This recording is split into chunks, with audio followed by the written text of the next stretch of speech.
Ako ang inyong Lolo Pael. At ako naman si Kabanong. At ito ang aming kwento.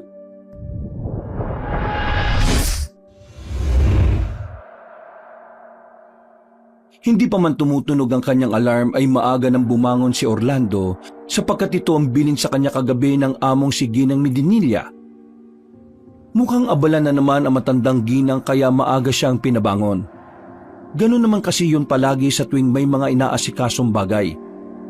Pagbangon sa kama, ay nagtungo kagad ang 30 years old na bigotilyong lalaki sa banyo para makaligo.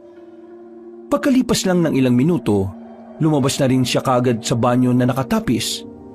Humarap sa salamin bago nagbihis ng damit. Salamat sa Diyos sa panibagong buhay at hininga na to. Ay nako, ang gwapo mo talaga Orlando. Suwabing-suwabe pa rin ang bigote mo. Mr. Suwabe. Nang handang-handa na ay saglit muna siyang napatingin sa kalendaryo na madalas niyang markahan. Naku, malapit na nga palang fiesta sa amin ah. Makakapagbakasyon kaya ako sa bahay. Sana naman payagan ako ni Madam. Pero mukhang malabo eh. Di bali na nga. Ang malaga eh, may pera akong kikitain at ipapadala sa pamilya ko sa probinsya. Nakakapanghinayang lang dahil hindi ko masasaksihan ngayon yung masayang pista sa lugar namin. Sana sa susunod na taon, payagan na ako ni Madam. Subukan ko na rin kayang magpaalam mamaya. Baka sakali lang. Hinimasimas pa niya ang swabing bigote habang nakatingin sa kalendaryo at nag-iisip-isip pa rin. Nang tumunog na ang alarm, ay pinatay niya rin kagad ito. Pagkatapos ay lumabas na siya sa tinutuluyan niyang apartment na nasa likuran lang mismo ng magarang bahay ng kanyang amo, ang pamilya Alcantara. Pagdating sa parking area ay nakita na kagad niya si Ginang Medinilla, ang 65 years old na amo niyang babae. Nakatayo yun sa main entrance ng magarang bahay habang may kinakausap sa hawak nitong cellphone. Kahit may edad na yon, ay hindi pa rin mahahalata sa postura ng matandang babae. Hindi kasi ganun kakulubot ang kanyang balat kahit may kaputlaan ito ng kaunti. Magarang kasuotan nun at elegante talagang tingnan na kapag pinagmasdan ay masasabi talaga ng isang tao na mayaman talaga at karapat dapat na tawaging Madam. Pagkakita sa kanya na matandang babaeng sopistikada ay nagpaalam na yun sa kausap sa cellphone at saka siya hinarap. Magandang araw, Orlan. Okay na ba ang sasakyan natin? Pwede na ba tayong umalis ngayon? Magandang araw rin po, Madam. Oo, kagabi ko pa po na-check up tong sasakyan. Ihanda ko na rin po para makaalis na tayo. Napakagaling mo talaga at meron kang pagkukusa, Orlan. Hindi katulad ni Anthony na napakakupad. Mabuti na lang at kinuha na siya ng anak kong si Aster. Ayaw ko na talagang nakikita ang taong yun sa taniman ng mga bulaklak. Madam, huwag yun na hong sirain ang magandang araw nyo. Kalma lang ho, at huwag yun na hong pakaisipin pa yun. Tama ka nga naman. O siya, sige. Pakikuha mo na nga muna tong bag ko. Sige po, Madam. Akin na ho ang bag nyo at ipapasok ko na sa loob ng sasakyan. Lumapit nga ang bigotilyong lalaki at habang kinukuha ang bag ay bigla namang naagaw ng atensyon niya ang babaeng dumaan sa likod ni Ginang Medinilla. Natigilan siya at napatingin dahil namumukhaan niya yon. Ang babaeng yun ay ang kasambahay na si Aling Dahlia na sinundo niya noong nakaraang 10 buwan kung saan ay kabago-bago pa lang din niya. Halos kasabayan niya ang nasabing ginang pero ilang beses pa lang yata silang nagkibuan. Si Aling Dahlia ang pumalit naman kay Flora na sinasabing lumayas daw o tumakas sa mismong pagdiriwang ng pista ng mga bulaklak sa nasabing probinsya. Napapakunot ang noo na napatanga si Orlando sa nasabing kasambahay hanggang sa mapansin siya ni Ginang Medinilla na tila titig na titig sa likuran. O bakit? Bakit ka natutulala dyan, Orlan? May problema ba, ha? Wala naman po, Madam. Akala ko kung napaano ko na dyan eh. Halika na't baka maabutan tayo ng mabigat na daloy ng trapiko sa bayan. Opo, sige po, Ma'am. Pagkalakad ni Ginang Medinilla, papunta sa nakabukas na sasakyan, ay sinundan naman ng tingin ni Orlando ang nasabing kasambahay na naroroon pa rin. Pagpasok ng sasakyan, ay tumingin din naman doon ang matandang ginang bago muling bumaling sa tsuper.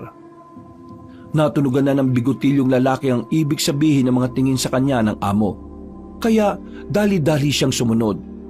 Isinara niya ang pinto ng van at saka pumasok na rin sa loob ng sasakyan. Nang nasa driver's seat na siya, ay muling nagsalita ang nasa passenger seat. Orlan, pagkatapos ng pakikipagkita ko sa mga kaibigan ko sa bayan, saglit lang naman yon. Dumiretso tayo sa pamilihan. Pagkatapos naman nun dumaan na rin tayo sa terminal dahil susundin natin ang pamangking kong si Yasmin. Sige po, madam. Wala pong problema. May bisita po pala kayo ngayon? Eksakto, dahil ba malapit na rin ang kapistahan ng mga bulaklak dito, madam? Isa yon sa dahilan kaya nagpunta rito ang pamangking ko. Pero ang totoo niyan, susundin natin si Yasmin dahil kailangan ko rin ng tao ngayon. Medyo nananakit na rin talaga ang ulo ko sa mga kasambahay nating lagi na lang umaalis. Nung nakarang taon si Flora, tapos ngayon naman itong si Dahlia aalis na rin. Ho? Aalis na ho si Aling Dahlia? Oo, ayaw ko man pero wala naman akong karapatang pigilan ng isang tao kung ayaw na nila magtrabaho sa mga alkantara o hindi. Nakakapanghinayang naman. Mag-iisang taon na rin ho siya at halos magkasunuran lang kami. Wala tayong magagawa dahil hindi natin hawak ang desisyon ng isang tao. Sa tingin mo, Orlan, may pagkukulang ba ako bilang amo? Ay naku, wala ho kayong pagkukulang, madam. Kung tutusin nga ho sobra-sobra nga po ang ginagawa niyong kabutihan sa aming mga manggagawa po ninyo.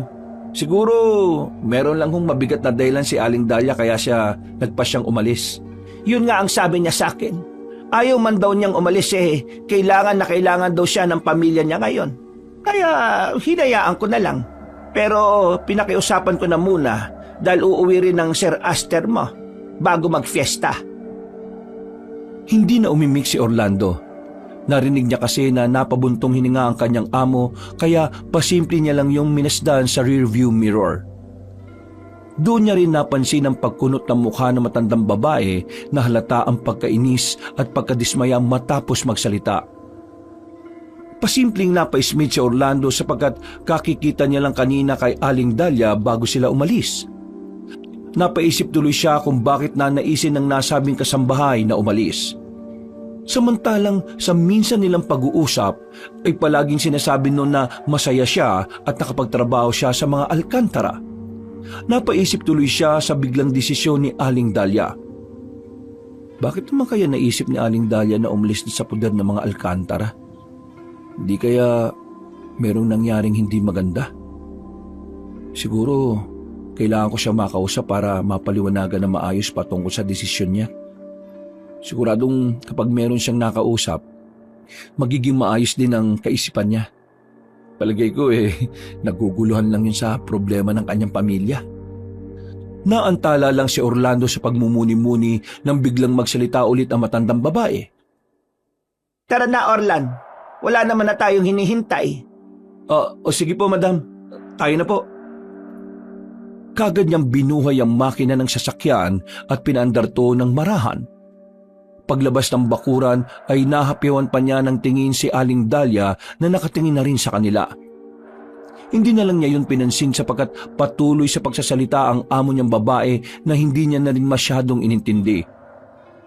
10 buwan na si Orlando na nagtatrabaho sa pamilya ng Alcantara at ipinagpapasalamat niya ng labis sa Panginoon ang nangyari dahil pag-alis niya sa kanilang probinsya para makipagsapalaran ay agad siyang nakahanap ng trabaho at hindi siya napunta sa malupit na amo. Hindi kasi nag-alinlangan si Ginang Medinilla na tanggapin siya bilang personal na driver ng sambahayang yon. Sa 10 buwan niyang paninilbihan sa nasabing pamilya ay meron lang kakaibang mga napapansin ang bigotilyong lalaki. Magmula na mapunta siya roon, tuwing kada katapusan ng buwan nakikita niya ang pamilya Alcantara na tila may ginagawang kung ano sa gitna mismo ng taniman ng mga bulaklak. Meron kasi roong malaking patio na pinagawa rin mismo ni Ginang Medinilla at wala talagang mintisyon. Sa tuwing matatapos ang buwan ay nakikita niyang may kung anong ginagawa ang buong pamilya na hindi niya rin matukoy kung basta lang ba kasiyahan o ano. Hindi naman siya nakikialam sa mga ito, lalo na kapag hindi siya iniimbita na pumunta roon. Isa pa ay palaging ginaganap yun tuwing kasagsagan ng pagtulog ng mga manggagawa. Ayon nga sa mga naririnig niya sa ibang trabahador sa taniman ng bulaklak, paraan daw yun ng pasasalamat ng pamilya dahil palaging masagana ang kanilang tanim. Pero iba ang balita ng mga kasambahay sa loob ng bahay. Minsan na kasi niyang narinig si Aling Dahlia na may kausap nga sa telepono at sinasabing napaka-weirdo nga raw ng ginagawa ng pamilya Alcantara. Nang maalala ang mga yon, habang nagbabiyahe ay sumagi tuloy bigla sa isip ni Orlando ang tinutukoy ng kasambahay na nagbabalak ng umalis.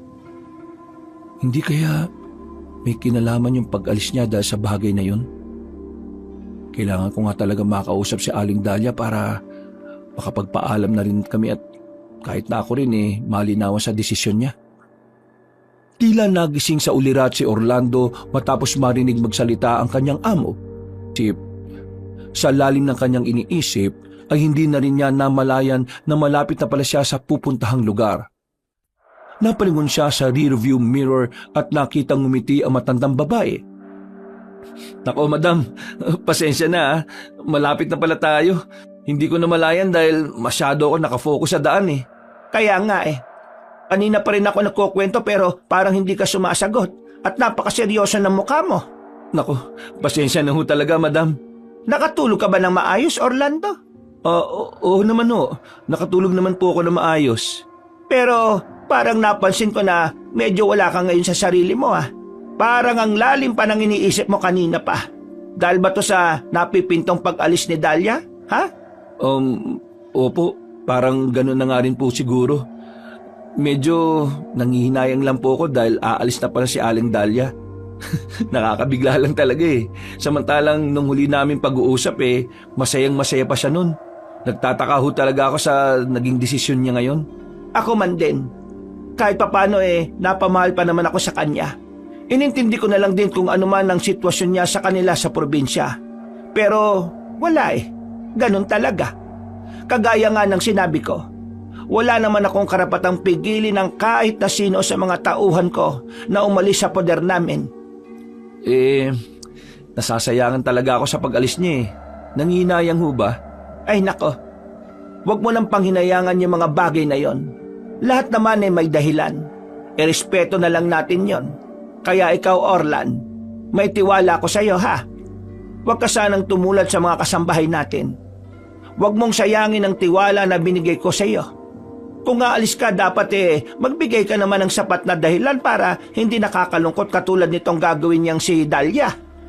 Ay nako madam, mahal na mahal ko po ang trabaho ko dito sa inyo. Sa palagay ko naman wala na rin namang dahilan para umalis ako sa inyo. Maliban na lang kapag kayo na mismo ang nagpaalis sa akin. Bakit mo naman naisip na paalisin kita bilang personal na driver ng mga Alcantara? Ay, baka lang naman madam. Pero lilinawin ko lang ni isang beses hindi sumagi sa isip ko ang gumawa ng kahit na anong kabalbalan. Baka lang po yun ang maisip nyo kaya nililino ko na lang kagad Ay mabuti naman kung ganon. Makakaasa ka na kapag nanatili kang tapat sa pamilya namin. Sigurado ko mas maraming pagpapala ang makukuha at darating sa'yo. Pagdating ng asawa kong si Aster at pamangkin kong si Jasmine, iimbitahan ko kayong lahat na makisalo doon sa patio ng taniman ng bulaklak. Ay, salamat po sa tiwala, madam. Sige excited na rin akong makita ulit si Sir Aster, pati na rin yung pamangkin ninyo. Hindi na umimik si Ginang Medinilla. Ngumiti na lang yun bago magpindot-pindot sa kanyang cellphone sapagkat malapit na sila sa destinasyon. Ilang saglit pa nga, nang makapag-park na nga ng maayos si Orlando, ay kaagad lumabas ang sopistikadang matandang babae. Hinatid niya pa yun hanggang sa main entrance ng gusali kung saan nun katatagpuin ng nasabing mga kaibigan at kasosyo sa taniman ng bulaklak. Pagbalik ng bigotilyong tsuper sa van, ay napangiti siya habang naghihintay. Nakaramdam kasi siya ng matinding pananabik matapos maimbitahan mismo ng kanyang amo. Sa tagal niya kasing nagtatrabaho roon, ay ngayon lang siya naaya na makasalo sa magarang pagdiriwang na gaganapin sa patio ng taniman ng bulaklak. Sa totoo lang din talaga, Kahit mag-iisang taon na siyang nagtatrabaho sa pamilyang Alcantara, ay hindi pa rin siya nakalibot sa magarang bahay na mga yon. Hindi naman maigpit ang kanilang amo, pero naiilang silang pumasok sa malamansyon na bahay. Meron din kasing sariling kusina ang mga manggagawa at ang tanging nakakalibot lang talaga sa loob ng bahay ay ang mga kasambahay na nakatalaga roon. Kahit nga sa taniman ng bulaklak na nasa likod ng magarang bahay ay hindi pa rin siya nakakapasok o nakatagal ng higit 5 minuto. Kung makakapasok man siya sa bakuran ay hanggang sa parking area lang siya. At ang unang beses niyang nakapasok dito ay noong nakaraang taon kung saan kapistahan ng mga bulaklak noon. Katulad ng nasabi na, hindi naman sa bawal subalit pumapasok lang talaga si Orlando sa bakuran ng mga amo kung tawagin siya, pero hindi talaga siya nagtangkang pumasok sa loob mismo ng bahay. Ayaw niya rin kasing mabigyan ng ibang kulay at meaning ang pagpasok sa loob ng bahay ng mga amo. Dadalawang babae lang din kasi ang mga nandun na pareho pang mga kasambahay. Isa na nga roon si Aling Dahlia at ang isa pa ay si Manang Rosa na siyang pinakamatagal ng mayordoma ng mga Alcantara. Kahit nasa tamang edad na, ay masyado pa rin pinoprotektahan ni Orlando ang dignidad niya bilang lalaki.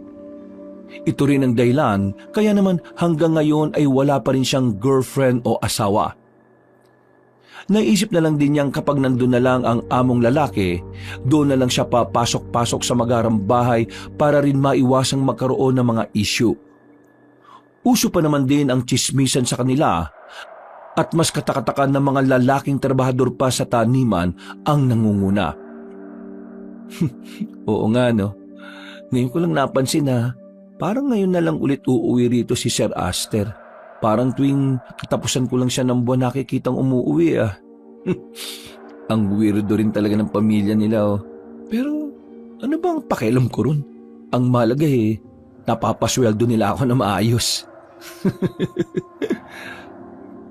Napapakamot pa siya sa ulo matapos din maalala ang kasamahan ding tsuper na ngayon ay personal driver naman ni Ginoong Aster.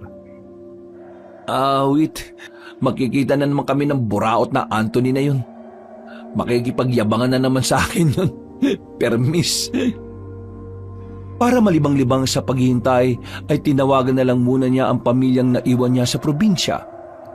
Nakausap niya kagad ang bunsong kapatid na si Sam na siyang nag-aalaga sa nanay Avila nilang 1 taon na ring na-stroke. Sa tuwing nakakausap niya talaga ang pamilya ay hindi maiwasang mamiss niya ang mga yon. Nagpapakatatag na lang din siya dahil para rin sa mga yon ang ginagawa niyang pagtatrabaho sa malayo. Pagkatapos makausap ang ina at kapatid, ay umidlip-idlip na lang din muna ang bigotilyong lalaki. Magtatatlong oras din siya na naghihintay sa among babae sa parking lot ng gusali bago matapos ang pakikipag-usap noon. Nang dumating nga ang matandang ginang ay inayos na kagad niya ang kanyang sarili. Lumabas siya ng sasakyan at pinagbuksan ng pinto si Ginang Medinilla na pumasok naman rin kaagad ng van.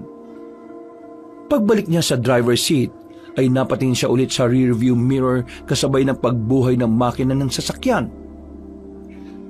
Madam, okay na ho ba? Oo, Orlan. Saan na po tayo pupunta, madam? Pumunta na muna siguro tayo sa pamilihang bayan. Wala pa raw kasi sa terminal si Hasmin. Mamimili muna ako ng mga ipangahanda sa pagsasalo-salo.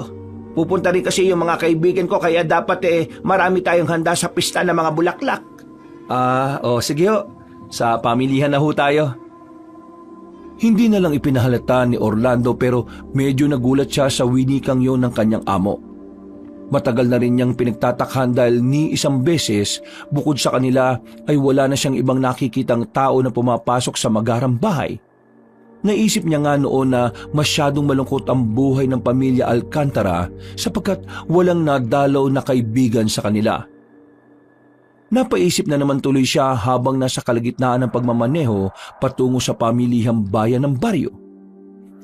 Mukhang first time ko tong makikita mga kaibigan ni Madam ah. Mukhang ito rin yung unang beses na mapupunta sila sa bahay. Siguradong magiging masaya yung selebrasyon ng pista ng mga bulaklak ngayon. Parang lalo kong nai-excite ah. Bakit parang napapangiti ka dyan, Orlan? Ho? Oh, wala lang po, madam. Huwag yun na lang po akong pansinin. Masaya lang din po ako ngayon kasi nakausap ko po yung pamilya ko sa Catanduanes. Ah, ganun ba? Ay, mainam yan at palagi mo kinukumusta ang mga mahal mo sa buhay. Pero huwag kang ngingiti na mag-isa ha. Baka mapagkamalang kang nawawala na sa sarili. Ay, oo. Matapos yung sabihin ni Orlando ay nagpatuloy na lang siya sa pagdadrive hanggang sa marating na nga nila ang sinasabing pamilihang bayan. Bumaba ulit ang matandang ginang at pinaghintay na lang ang personal driver sa free parking area. At katulad kanina ay naglibang-libang na lang ang bigotilyong lalaki hanggang sa hindi niya namalayan ang mabilis na paglipas ng oras. Napatingin siya sa relo kasunod ng pagsilip din sa kanyang telepono sapagkat nang ring na ito. Sinagot niya kagad ng rumihistro ang pangalan ng amo niyang babae. Orlan, pakiabangan mo na lang ako ron sa kabilang labasan. Nagpapaalalay na lang ako dito sa mga kargador. Palabas na ako ng pamilihan at medyo marami-rami ang napamili ko. Sige po, madam. Hindi pa man niya natatapos ang pagsasalita ay nag-drop call na kagad ang matandang babae. Napakibit-balikat na lang siya at minanehong sasakyan papunta sa tinutukoy na lalabasan ng kanyang among babae. Habang palapit at natanong na kagad niya si Ginang Medinilla doon sa labas. Kasunod na matandang ginang ang dalawang maskuladong lalaki na buhat-buhat ang mga pinamili. Huminto ang bigotilyong tsuper sa harap noon at kagad bumaba sa sasakyan. Nilapitan niya ang sangkaterbang pinamili na karamihan sa mga yon ay mga karne. Naamoy niya pa ang lansa ng iilan, kaya napailing na lang din siya. Pagkalaon ay isa-isa niya rin binitbit ang mga pinamili habang tumutulong din ng dalawang maskuladong lalaki. Pagkuwan ay napangiti siyang nagtanong sa among babae. Madam, mukhang puro karne na naman tong pinamili niyo ah. Oo, Orlan. Alam mo namang mahilig ang pamilya dyan sa mga karne. At lalo na mga kaibigan kong bibisita. Dinamihan ko ng pamimili dahil ayaw kong mabitin lang kayong lahat sa pagkain. Sana ho, bumili na rin ho kayo ng isda o gulay para naman makatipid-tipid din ho, madam. Ay nako, magagalit lang sa akin ang Sir Aster mo. Sinubukan na namin yan nung nakaraang taon. Nasayang lang din at walang kumain, kaya nagalit ang asawa ko. Pinalalahanan na nga niya rin ako na wag nang bibili ng isda o gulay para hindi rin masayang o mabulok. Ganun po ba? Sa bagay, kahit sino naman po magagalit kapag nasayang ang pagkain. Masino po pala talaga si Sir Aster pagdating sa pagkain no? Ay nako, sinabi mo pa. Wala yung pinalalampas at sinasaid niya talaga kapag kumakain ng isang buong tao. Ho? Tao? Ang ibig kong sabihin sinasaid niya talaga kapag kumakain ng buuhang karne. Akala ko ho, tao na talaga Ginawa niyo pang aswang si Sir Ay, oo nga. Sige, mauna na akong pumasok sa loob ng van. Sige lang ho, ako na hong bahala rito. Ikakarga ko lang ho ito sa van, itong mga pinamili niyo. Iabot mo na lang tong mga to sa dalawang kargador. Ikaw na bahalang maghati sa kanila. Sige ho. Matapos nilang mag-usap ng among babae, ay nagpabalik-balik na siya sa van upang maisakay ang mga pinamiling karne. Nang matapos na, ay binigay niya rin kagad ang 500 piso sa dalawang kargador na pinaghatian nila bilang tip. Nagpaalam na rin siya at saka umalis na sila sa lugar na yon. So tuwing mamimili talaga sila, ay hindi nawawala ng iba't ibang klase ng karne. Kaya kung minsan ay nauumay na rin si Orlando dahil dito na rin ang gagaling ang kanilang kinakain. Ang naging solusyon ng tsuper sa tuwing magsasawa siya sa lasa ng karne ay bumibili at nag-iimbak na lang din siya ng mga instant noodles at mga dilata para maiba naman ang kanyang panlasa. Kung minsan ay sinasamahan na rin niya ng pag-iimbak ng isda dahil may ref naman sa apartment na tinutuluyan niya. Pati nga daing at tuyo ay nag-iimbak na din siya kung minsan. Okay lang po ba kayo dyan, madam? Baka mangamoy karne na po kayo dyan sa likod, Ayos naman ako rito. Isa pa nakakarton naman ang mga pinamili natin, kaya hindi agad mangangamoy yan. Salamat sa pag-aalala mo, Orlan. Sige ho. Hindi na umimik ang matandang babae. Ngumiti na lang yon bago isinandalang ulo para mas maging komportable. Paglabas nila sa pamilihan ay nagtungo na nga silang dalawa sa terminal na higit kalahating oras din ang layo mula roon. Habang nasa biyahe ay napaisip na naman si Orlando patungkol nga sa pamangkin ng kanyang amo. Unang beses niya lang din kasing makikita ang babae. Ayon pa naman kay Ginang Medinilla, kaedad niya ang nasabing babae at single din yon katulad niya. Naantala lang ulit sa pag-iisip ang bigotilyong driver nang meron nang tumawag kay Ginang Medinilla at hanggang makarating sila sa tapat ng terminal ay kausap na matandang babae ang kung sino mang nasa kabilang linya ng cellphone. Nang matapos na sa pakikipag-usap ay inutos muna ng amo ni Orlando na maghanap na mapagpaparkingan. Nang okay na ang lahat ay nagpaalam na muna ulit ang matandang babae sa kanya. Sinundan na lang niya yun ng tingin hanggang sa mawala na sa kanyang paningin. Parang yung Hasmin na siguro yung kausap ni Madam sa cellphone kanina. Sana hindi na kami masyado maghintay dito. Medyo kumakalam na yung sikmura ko eh. Pagkatapos sabihin yun, ay napatingin siya sa rearview mirror at pinagmasdan ng muka. At dahil walang magawa ay inaliw-aliw na lang niya ang sarili sa pamamagitan ng pagpapapogi. Ayaw niya na kasing lumabas ng sasakyan at maglakad-lakad dahil medyo mainit pa sa labas. Hinimas-himas na lang din niya ang swabing bigote saka ngumiti sa harap ng salamin. Mabuti na lang din ay tumawag ulit sa kanya ang kapatid na si Sam para lang ipakita ang nilalantakan nilang masusustansyang pagkain. Ayos ka talaga, Sam ah. Ang ganda ng timing mo eh. Hindi pa talaga kami kumakain ng amo ko. Yan, nagutom tuloy ako. Lalo na dyan sa pinakita mo. Lakas yung mag-inggit ha. Kami mukhang mamaya pa kami kakain kapag nasundo na yung pamangkin ni Madam eh. Marami pang pinagkwentuhan ng magkapatid at pagkatapos ay nagpaalam na rin kagad sila sa isa't isa dahil tumatawag na nga ulit si Ginang Medinilla. Nagpapasundo yun sa kabilang area. Kagad nga niyang minaneho ang sasakyan papunta roon at sa malayo pa lang ay nakita na niya ang matandang babae na medyo nakasimangot ang pagmumuka. Oh, bakit kaya nakasimangot si Madam? Parang biglang nag-iba yung mood niya ngayon ha. Naku po, unang beses ko ring makita siyang ganyan ang muka. Paghinto ng van sa tapat ni Ginang Medinilla, ay nagmamadali yung pumasok at hindi na yun hinintay pa ni Orlando na pagbuksan siya ng pinto. Napansin naman kagad ng driver na medyo hindi nga maganda ang mood ng kanyang among babae dahil halos pabalagbag niyang isinara ang sliding door. Madam, aalis na po tayo? Oo. Akala ko ba susunduin natin yung pamangkin niyo? Yun nga eh. Ewan ko ba dyan kay Hasmin? Sinabi ko na sa kanya na sa terminal maghintay kung saan-saan pa yata nagpunta kaya hanggang ngayon wala pa pala. Ho? Nasa na raw ho siya? Hindi ko na muna tinanong. Ang sabi ko babalikan mo na lang siya dito. Iniisip ko kasi yung mga pinamili nating karne kaya nagmamadali rin ako makauwi tayo eh. Sige po. Okay lang naman ho kung babalikan ko siya rito. Ang malagay kaagad natin sa freezer yung mga karne para hindi mangamoy. Yun na nga eh. Pasensya ka na. Babalik ka pa tuloy dito niyan. Ay nako, ayos lang naman ho yun ma'am. Wala na rin naman ho kayong lakad ngayong araw, di ba? Mabuti na lang din talaga, wala. O halika na. At umuwi na muna tayo para makabalikan na rin kagad kung sakaling dumating na siya. Ang sabi kasi ni Hasmin, mga 1 oras pa raw siya bago dumating dito sa terminal. Ayaw ko nang maghintay ng ganong katagal dito at masasayang lang yung oras ko. May gagawin pa rin ako sa taniman kaya kailangan ko rin makauwi kagad. Sige ho. Tayo na ho ma'am. Biyahe na po tayo. Pasensya na pala kung napalakas ang pagsara ko ng pinto kanina ha. Nainis lang talaga ako dyan kay Hasmin eh. Kahit kailan talaga yung pamangkin ko na yan napakapasaway.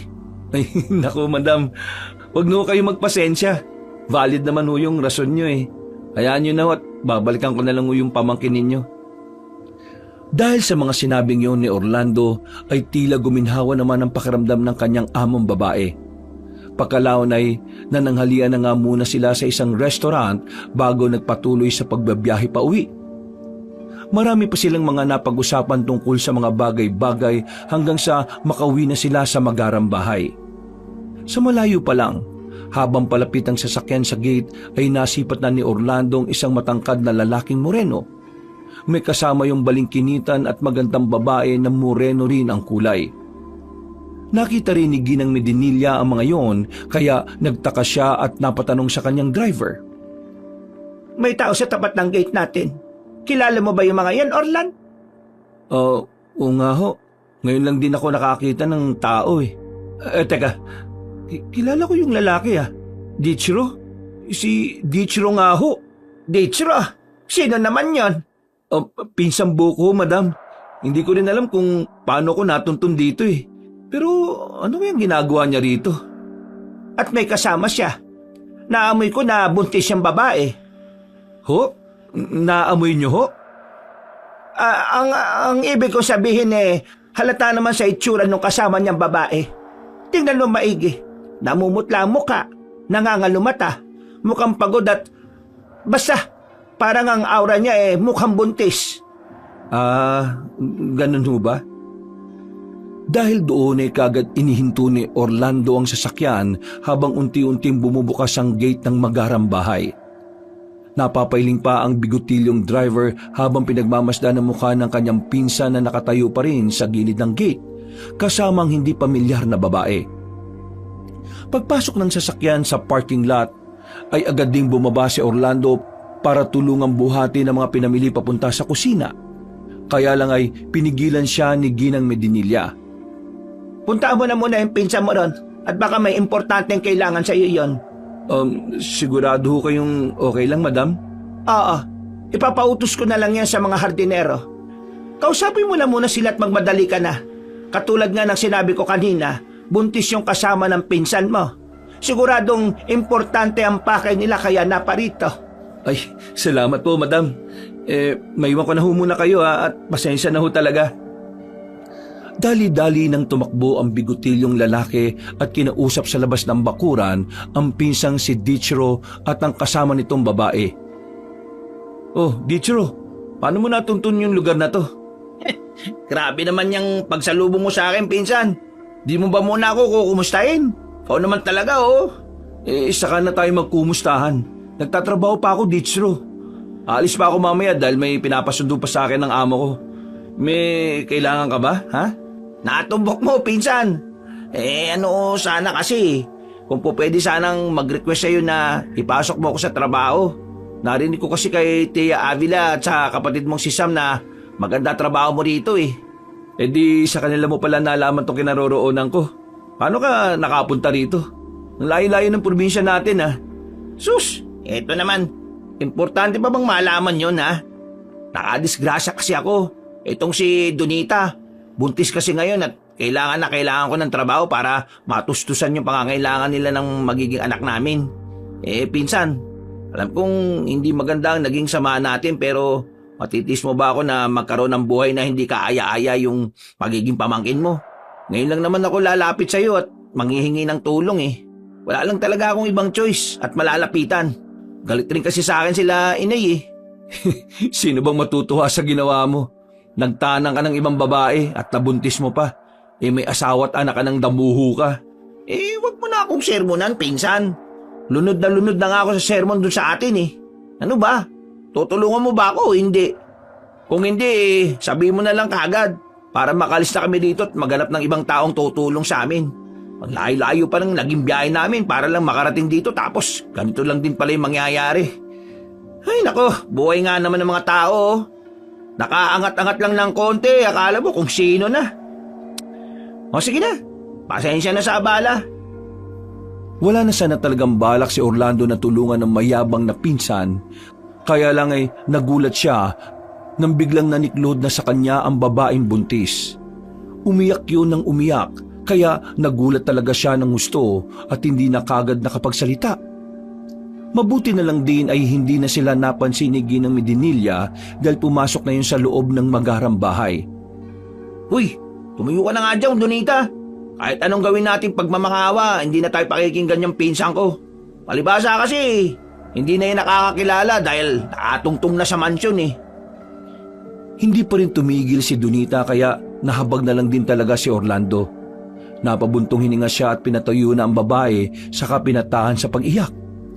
Pagkalaon ay napatapik na lang siya sa noo habang pinagmamasdan ng dalawa. Hindi niya alam kung maiinis siya o maaawa lalo na kay Dichiro na pagkayabang-yabang pa rin talaga. Mamaya na tayo mag-usap ng masinsinan dahil marami pa akong ginagawa eh. Sa ngayon, sumunod muna kayo sa apartment ko. Kumain muna kayo at magpahinga dahil para kayong mga gutom na gutom eh. Mag-ayos na rin kayo ng mga sarili nyo para naman hindi kayo mukhang mga pinalayas. Mamaya sabihin pa ng ama ko eh, ang ayos-ayos ng pananamit ko. Tapos kayong mga kamag-anak ko hindi inayos. Ang bait mo talaga, pinsan. Sabi ko na nga hindi mo ako matitisi. Ang bait-bait mo talaga.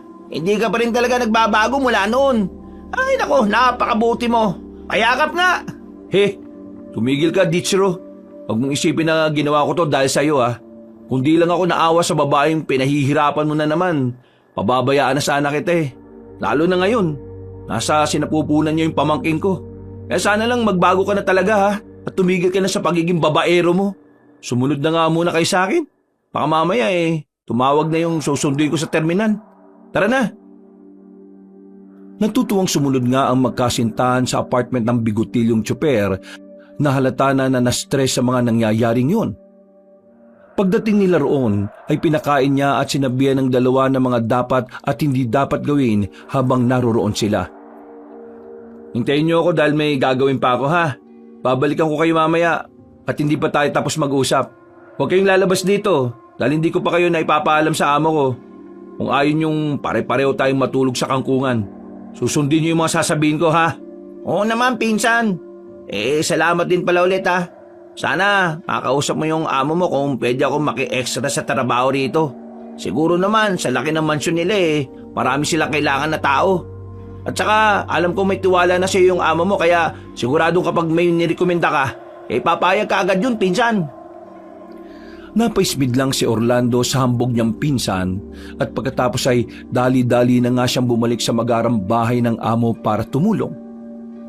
Tumulong na nga siya sa dalawang kalalakihan na magbuhat ng mga pinamiling karne at nilagay nila to sa imbakan.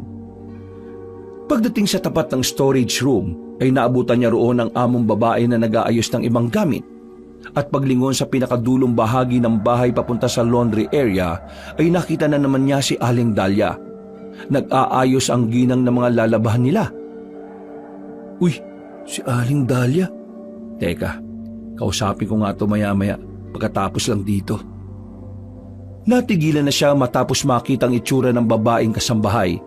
Para kasing may kakaibang takot sa mukha noon na hindi maipaliwanag. Dahil tuloy doon ay nilapitan niya iyon at pasimple na ngang kinumpronta. Aling Dahlia? Kumusta na? Tagal na rin natin hindi nag-uusap ah. Pumeki ng ngiti ang ginang paglingon kay Orlando. Pagkatapos sumagot ng ayos naman ay nagpatuloy lang yun sa ginagawa. Mag-i-initiate pa sana ng usapan ng bigutilyong tsuper pero tila nagmamadali ang kasambahay. Lumingon pa nga yun kay Ginang Medinilla bago tumango at tumalikod kaya napakibit-balikat na lang si Orlando habang napapabulong na naman. Anong problema ni Aling Dahlia? Sabi ko naman sa iyo, Orlan, nakita mo naman yung reaksyon niya. Halatang meron siyang dalahin ngayon. Ilang beses ko na yung tinanong pero hindi naman talaga nagsasalita. Kaya nga ho, madam Wala na ho siguro tayong magagawa kundi hayaan na lang siyang umalis. Ganun na nga talaga. Siya nga pala. Nasaan na pala yung pinsa mong kausap mo kanina? Hindi pa sila umuwi, no? Naamoy ko pa kasi yung buntis Ano ho? Naamoy niyo pa ho yung buntis? Ha? Ang sabi ko huwag mo nang pansinin yung sinasabi ko. Napapagod ako sa biyahe hindi bali na. Kung gusto naman muna niyang tumuloy sa apartment mo ayos lang. Basta alam mo naman ng mga ayaw at gusto namin dito, Orlan. Oho, madam. Nandun nga ho sila ngayon sa apartment ko. Hindi pa ho kami masyadong nakapag-usap pero pagkatapos kong sunduin yung pamangkin nyo, kakausapin ko ho na masinsinan yung mga yon. Mukhang may problema yata sa kanila Maigi naman kung ganon. Oo nga pala. Sige na at sunduin mo na si Yasmin. Yung mga nagbubuhat na lang ang hayaan mo na dyan para makauwi ka na rin ng maaga at makausap mo rin kaagad yung pinsan mo. Papasok na rin ako sa loob at may gagawin pa ako. Sige ho, madam. Maraming salamat ho.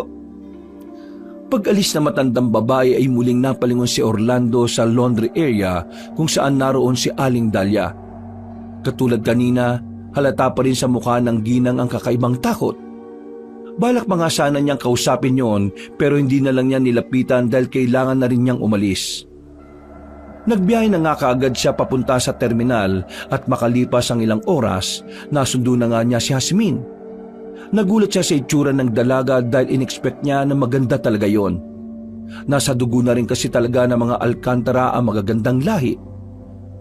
Salamat sa pagsundo mo Orlan ang pangalan mo, di ba? Ma'am. Ay nako, wag mo na akong tawaging ma'am. Jasmine na lang.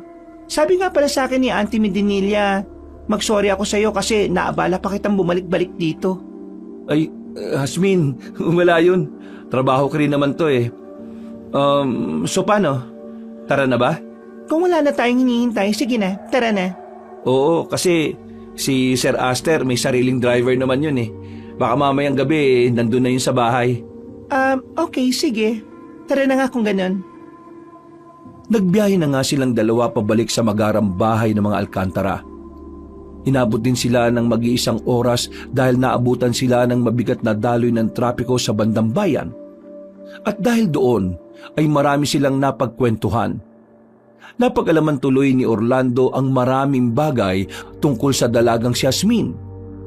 Kaya pala siya bumalik ngayon sa probinsya para gampanan ng isa sa mahalagang tradisyon ng kanilang pamilya na ginaganap sa gabi ng kapistahan sa baryo ng mga Bulaklak. Hindi na masyadong inusisa ng bigotilyong lalaki ang tungkol sa sinasabing tradisyon ng magandang dalaga dahil nahihiya siya. Naisip na lang niya na siguro ay may kinalaman yun sa pagganap sa pagsasalo-salo doon sa patio na nasa gitna ng taniman. Pasado 6:00 ng gabi, pagpasok ng sasakyan sa bakuran ay may nakita na si Orlando na isa pang sasakyan. Nang makita niya si Anthony na humihipak ng sigarilyo sa isang sulok, ay napaismid siya. Jasmine, mukhang nandyan na yata si Sir Aster oh. Ay, oo nga. Nauna pa sa akin si Uncle. Mas nakakaya tuloy. Hindi. Okay lang yan. O paano? Dito na lang tayo. Pwede ka nang bumaba. Pagbaba ng dalaga ay nagpasalamat ulit yon sa kanya bago pumasok sa loob ng magarang bahay. Lumabas naman siya at hinarap si Anthony. At katulad ng inaasahan, ay nakipagyabangan nga sa kanya yon na hinayaan na lang niya. Ilang saglit pa ay nagpaalam na siya dahil sa kanya lang naalala na nasa apartment pala ang isa pang mayabang na pinsan niyang si Dichro. Dali-dali siyang nagpunta roon at habang naghahapunan sila ay kinausap na nga niya ng masinsinan ang pinsan at pinagalitan na rin. Sa gitna ng pag-uusap ay nagulat sila pare-pareho dahil mula sa pintuan ng apartment ay biglang sumulpot si Ginang Medinilla, Ginoong Aster at Jasmine. Namilog talaga ang mga mata ni Orlando dahil alam niyang hindi naman nagagawi roon ng kanyang amo. Ito ang unang pagkakataon na nangyari yon. Anong ginagawa niyo rito? Naku, pasensya no't medyo magulo. Kakakain lang din namin eh. Kain no, ma'am, sir. Aligagang kinuha ni Orlando ang mga upuan at inabot sa mga amo. Tumulong na rin si Dichro na halatang nagpapa-impress. Ma'am Medinilla, Sir Aster at Jasmine, si Dichro nga ho pala, pinsan ko. Ito naman ho si Donita, kinakasama ng pinsan ko. Magandang gabi mga madam at sir. Salamat sa pagpunta nyo rito sa amin. Pasimpleng napakunot ng noo si Orlando dahil napansin niyang wala sa kanila ang tingin na mag-anak kundi na kay Donita. Pagkatapos ngumiti ng mga yun ay sabay-sabay silang umupo habang nakatingin pa rin sa babaeng buntis. Dichro, kumuha ka nga muna ng tubig, bilisan mo. Doon sa ref, may malamig na tubig doon. Sige pinsan. Ma'am, sir, pasensya na ho talaga kung makalat ang naabutan niyo Anak wala yan Orlan. Huwag kayo masyadong mataranta. Ito kasing si Aster at Tasmin parang sabik na makakita ng Makakita ho ng ano? ng ibang tao. Nasabi ko rin kasi na nandito ang pinsan mo at ang kinakasama niyang buntis. Kapansin-pansin ang tila pananabik sa mukha ni Ginang Medinilla, Ginoong Aster at Tasmin habang nakatingin kay Donita na naiilang naman na ng sobra. Mas lalo rin tuloy na weirdoan si Orlando dahil sa unang pagkakataon ay ngayon niya lang talaga nakita ang mga amo na ganon. Parang may kakaiba sa mga to na hindi rin niya maintindihan. Ayos lang mo ba kayo? Ay, oo naman, Orlan. Ayos na ayos at tuwang-tuwa ako na makita ka muli. Mabuti na lang at dinala mo rito ang pinsan mo at ang asawa niya. Saktong-sakto sa pagdiriwang ng kapistahan ng mga bulaklak. Ano ho? Natutuwa rin ho akong marinig yan. Pero hindi ko sila dinala rito. Uuwi rin ho ang pinsan ko bukas. Katulad ng napag-usapan naming. Pero kung bibigyan niyo po ako ng pagkakataon makapagtrabaho kahit hardinero sa mansyon, gagawin ko po ang makakaya ko para magampanan ng trabaho. Uy, Dichiro, ano ka ba? Tumigil ka nga. Nakakaya ka sa kanila eh. Wala namang problema sa akin. Hindi ba mahal kong asawa ang Medinilla? Oo naman. O pinsan, narinig mo yun ha? Payag na sila Mama at Sir. Tanggap na kami sa trabaho. Maraming salamat po sa inyo, Ma'am at Sir. Hindi na nakapagsalita pa si Orlando dahil mismo ang mga amo na niya ang nagsabi na makakapagtrabaho na nga si Dichiro sa mga Alcantara. Gusto niya mampigilan ng tungkol dito pero alam niyang wala na siyang magagawa, lalo na kung si Ginang Medinilla na ang nagdesisyon. Noong pa man ay pasaway na talaga ang pinsan niya at kilalang kilala yon sa kanilang probinsya bilang isang manggagancho. Maraming beses na rin yung inireklamo ng mga pinagtatrabahuan dahil nga sa paglalasing at kung ano-ano pang kabalbalan. Salamat po talaga, Ma'am Medinilla, Sir Aster at Ma'am Hasmin. Promise po, gagawin ko po makakaya ko. Pagtutulungan po namin ng kalibin partner kong si Donita. Kailangan namin ngayon si Donita sa mansyon. Ay, sige po, walang problema. Mahal, Donita, mag-ayos ka na dyan. Kailangan ka raw sa mansyon ngayon. Bilisan mo na, huwag ka nang pabagal-bagal. Tila natataranta naman ang babaeng buntis na nag-asikaso habang si Orlando ay nakatingin lang. Pinoproseso pa rin kasi ng utak niya ang mga nangyayari ng mga oras na yon. Alam niya naman na hindi na mababali ang sinabi ng mga amo nila, kaya napabuntong hininga na lang siya. Orlan, ayos ka lang ba? Pasensya na at alam mo naman na aalis na si Dahlia ngayong gabi kaya kailangan din talaga namin ng papalit sa kanya. Ho? Wala akong problema sa akin, madam. Okay na rin po yun. Mabuti naman kung ganon. Sabi ko naman po sa inyo ma'am. Ayos lang sa pinsan ko Hindi naman po talaga ako nagkamali ng pinuntahan. Salamat po sa tiwala. Walang anuman. Uy, Donita, bilisan mo na dyan. Huwag ka nang pabagal-bagal. Ayaw kong mapapaya tayo sa mga bago nating amo, lalo na rito sa pinsan ko. Tumayo na nga kagad ang mga Alcantara at lumabas na ng apartment. Sumunod naman si Donita na parang napipilitan lang din naman dahil wala na rin naman yung magagawa. Habang pinagmamasdan ni Orlando mga iyong palayo, ay hindi niya rin maiwasang mapaisip. Hindi niya alam kung bakit pero nararamdaman niyang tila merong kakaiba. Bigla na lang tuloy kumabog ang dibdib niya sa hindi malamang dahilan. Naantala lang yon nang tapik-tapikin siya ng pinsang tuwang-tuwa sa mga nangyayari. Pinsan, salamat sa iyo Ang galing mo. Siguro kinausap mo yung mga amo mo para mapayagan kaming makapagtrabaho dito, no? Piruin mo yun. Kahit bagong salta lang kami, pumayag ka agad sila. Dahil yun sa'yo, pinsan. Thank you. Tigilan mo nga ako, Dichiro. Iligpit mo na yung mga pinagkainan nyo dyan. Tapos lumipat ka na rin sa kabilang apartment. Malamang doon din kayo patutulugin yan dahil walang tao ron. Sige. Pero pwede ba tayong mag-inom? Selebrasyon man lang ba? Mag-inom ka mag-isa mo. Bisa mo nang magligpit dahil inaantok na ako.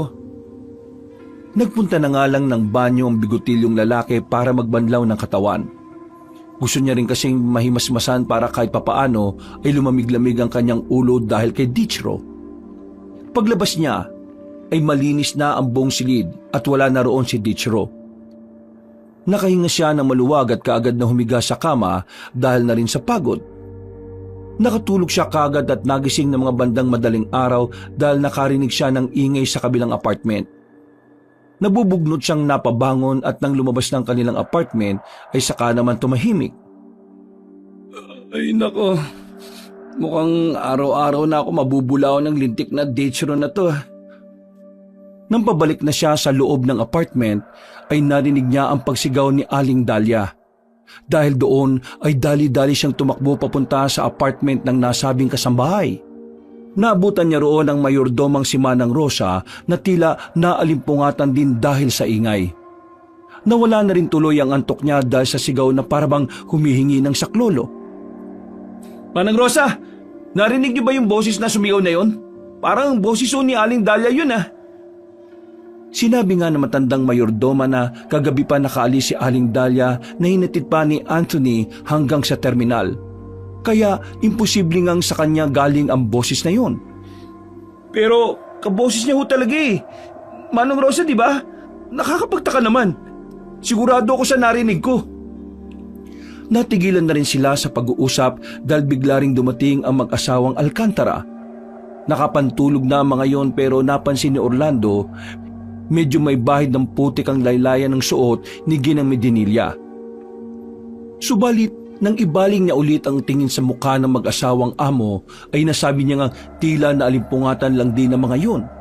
Pero lingid sa kanya ay nagpapanggap lang ang dalawa na kagigising lang.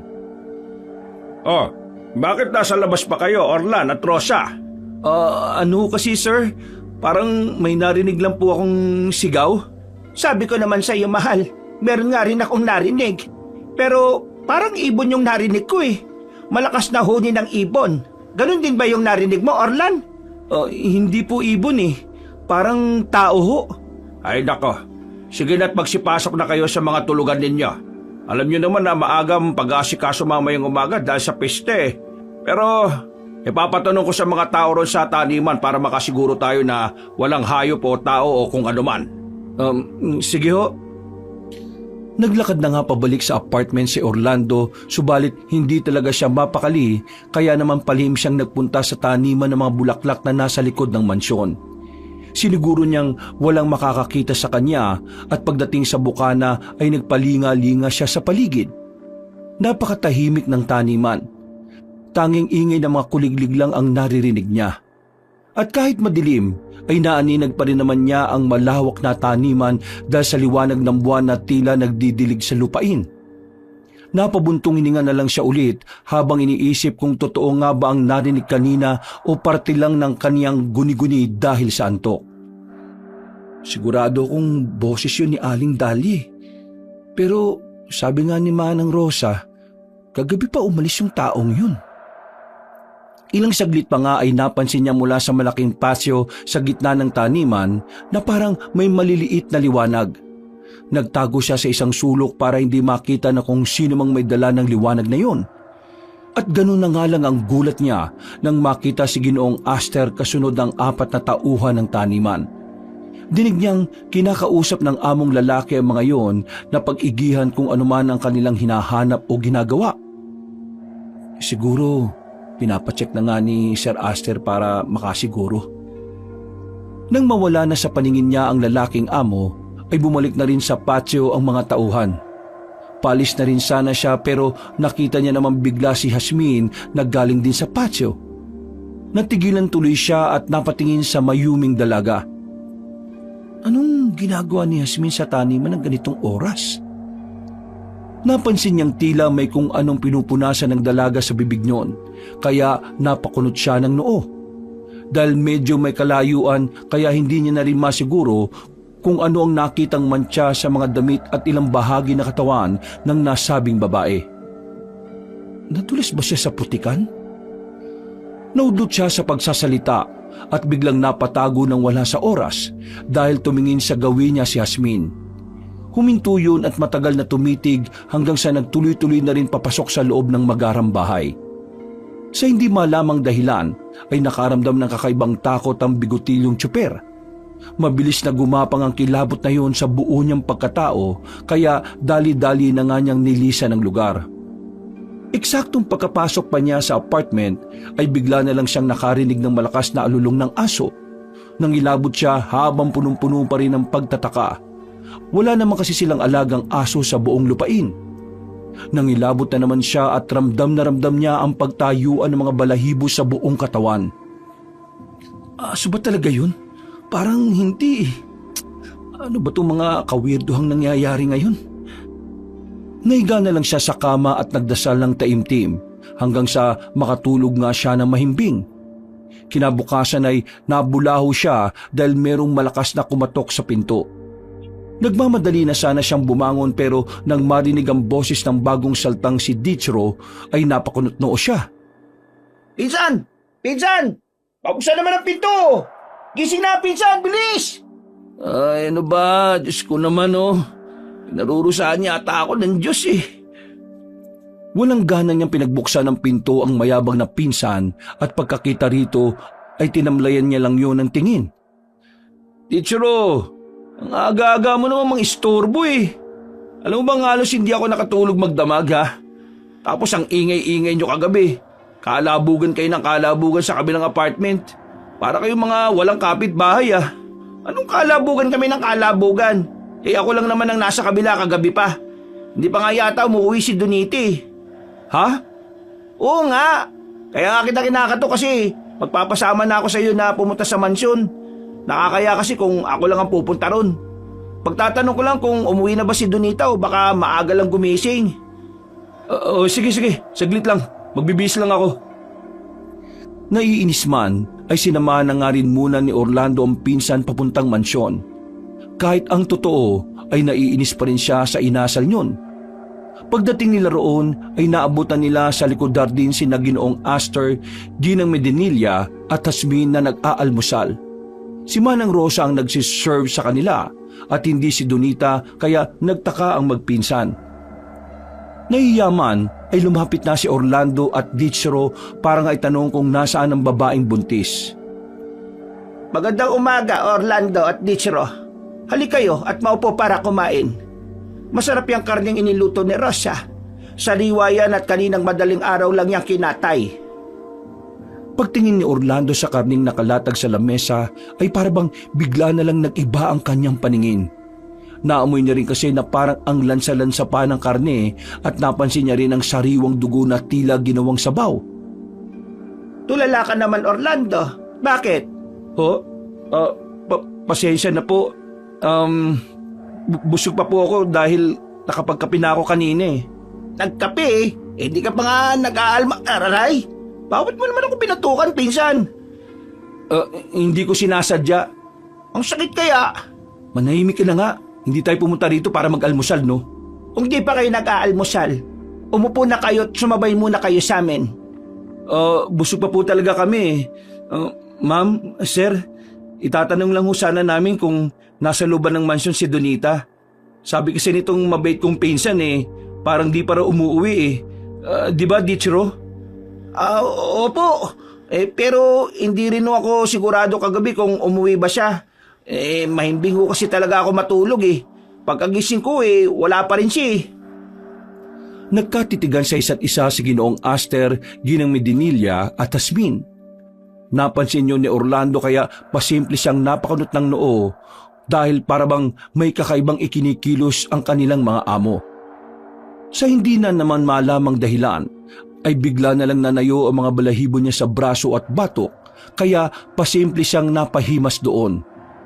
Naantala lang ang namumuong takot nang magsimula ng magwika ang kanilang mga amo. Bago mag-alas 10 ng gabi, pinauwi na namin siya. Nung nagkita-kita tayo, nakauwi na yung si Donita.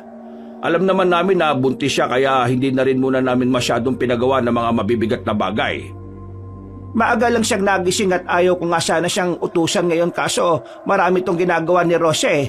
Nagpresenta na lang din si Donita na siya na magpunta sa pamilyan para sa iba pang pagkain na kakailanganin natin mamayang gabi sa pagsasalo-salo.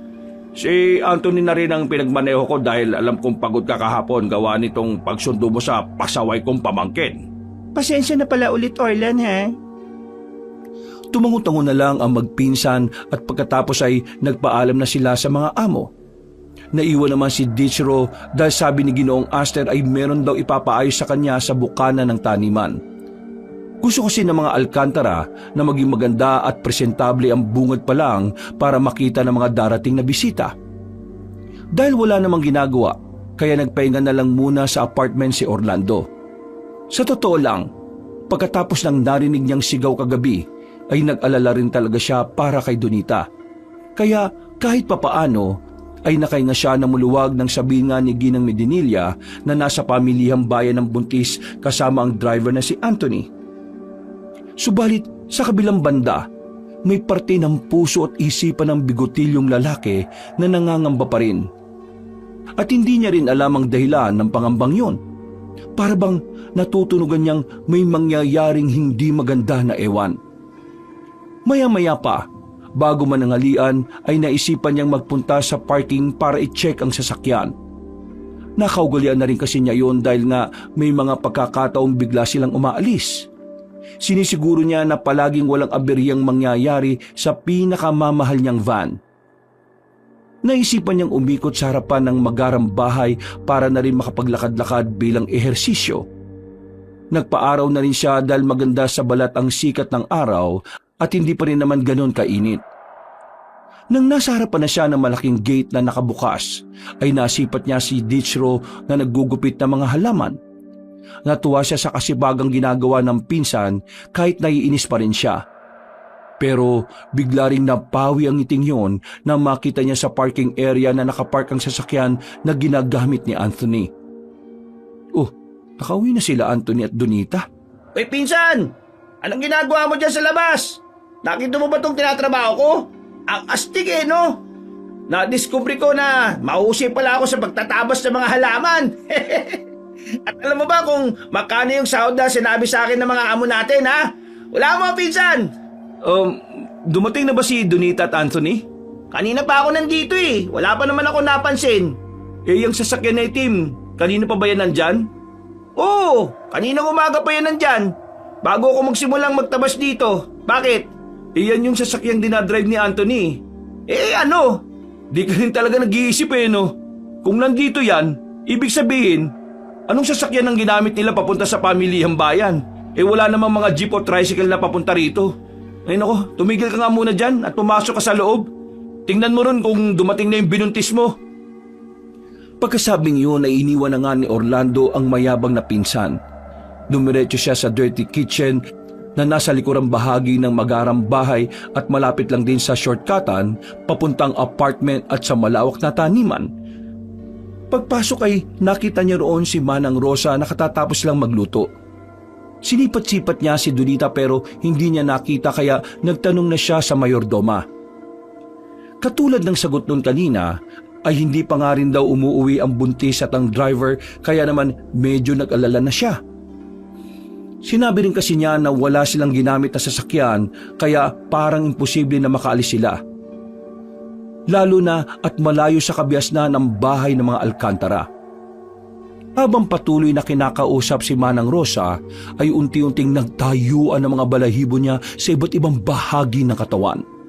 Kinukutuban na naman kasi siya at alam niya sa sarili na may hindi talaga magandang nangyayari sa mansyon na yon.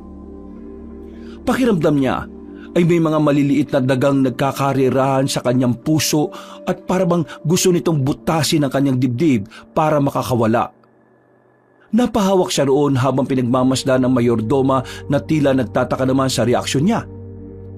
At para mawala ang nerbiyos ay uminom na lang siya ng tubig hanggang sa eksakto rin ang pagdating ni Jasmine na tila nagulat pagkakita na parabang namumutla siya.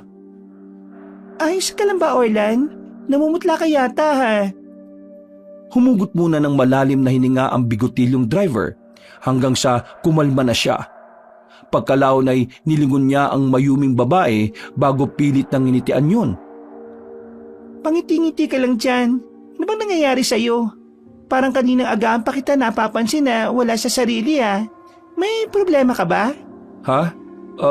Ayos lang naman ako. Itatanong ko lang sana kung nandyan na sina Anthony at Donita. Oo, kadarating lang nila. Nandun na si Donita sa likod kasama yung asawa niya. Punta mo sila roon para makita mo. Ha? Sige. Salamat ah. Pupunta na sana ni Orlando sina Dichero at Donita sa likod ng maggarang bahay pero biglang tumunog ang cellphone niya. Nang makitang rumehistro ang pangalan ni Ginang Medinilla ay kaagad niya yung sinagot. Inutos nga ng amo niyang babae na ipagmaneho para sundin ng mga kaibigan niyang bibisita. Dahil nakaayos naman na kaya dumiretso na kaagad ang lalaki sa parking kung saan niya naabutan ng matandang ginang. Aba, ang bilis mo Orlando ah.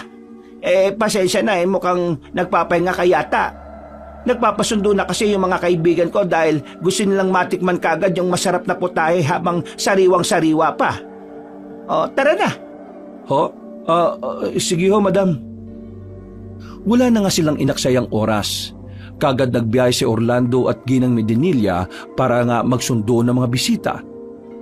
Nang mapadaan sila sa kabayanan ay medyo masikip na ang daloy ng trapiko dahil sa kaliwat kanang mga tao na nanonood sa parada. Gumawa na lang ng paraan ng lalaking bigotilyo para makalis kagad sila sa lugar na yon. Ilang saglit pa ay nagtaka siya dahil parang napakaliblib na ng kanilang pinupuntahan. Kaya tiningnan niya sa rearview mirror ang among babae at tinanong, Madam, mawalang galang na ho ah. Tama ba itong tinatahak nating daan? Parang ngayon lang kasi ako napadpad dito eh. Huwag ka mag-alala dahil nasa tamang daan tayo. Ayun na yung lumang bahay, oh. Nang lingunin ni Orlando ang nasabing bahay ay nangilabot na naman siya. Parang katulad lang kasi yun ng mansyon ng mga Alcantara pero mas luma at mas maliit. Hindi na siya nagpark sa loob ng bakuran katulad ng bilin ng among babae. Sa tapat ng malaking puno ng balete ay doon niya ipinwesto ang van at naghintay na lang siya sa amo. Sa kanya lang namalaya na nasa 4:00 na pala ng hapon. Mabuti na lang din pala ay nakakain siya ng tanghalian bago sila umalis. Habang naghihintay sa amo ay muli siyang napatingin sa nasabing bahay. Napakunot siya ng noo pagkadaka matapos muling makaramdam ng kakatuwang bagay. Ang weirdo talaga ng mga mayayaman dito sa probinsya. Yung mga bahay nila parang ewan. Parang mga haunted house na o tirahan ng mga mayayamang mangkukulam. Ew! Malaki ang paniniwala ni Orlando sa mga multo, demonyo at mangkukulam dahil usong-uso yun sa kanilang probinsya at may mga ebidensya na rin patungkol dito. Kaya lang, pagdating sa usapang aswang ay hindi siya masyadong bilib. Sa probinsya kasi kung saan siya lumaki, ni isang beses ay hindi pa siya nakakakita ng kahit na anong uri ng aswang. Kaya para talaga sa kanya ay katang-isip lang ang mga yon. Natigilan siya sa pagmumuni-muni nang biglang umihip ang hangin. Dahil nakabukas ang bintana ng van sa tabi niya, kaya naramdaman niya ang malamig na samyo ng hangin.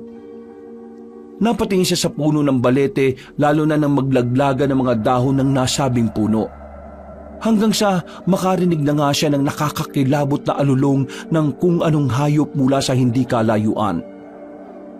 Dahil sa napapalibutan ng mga kapunuan ng lugar kaya napabalikwas siya.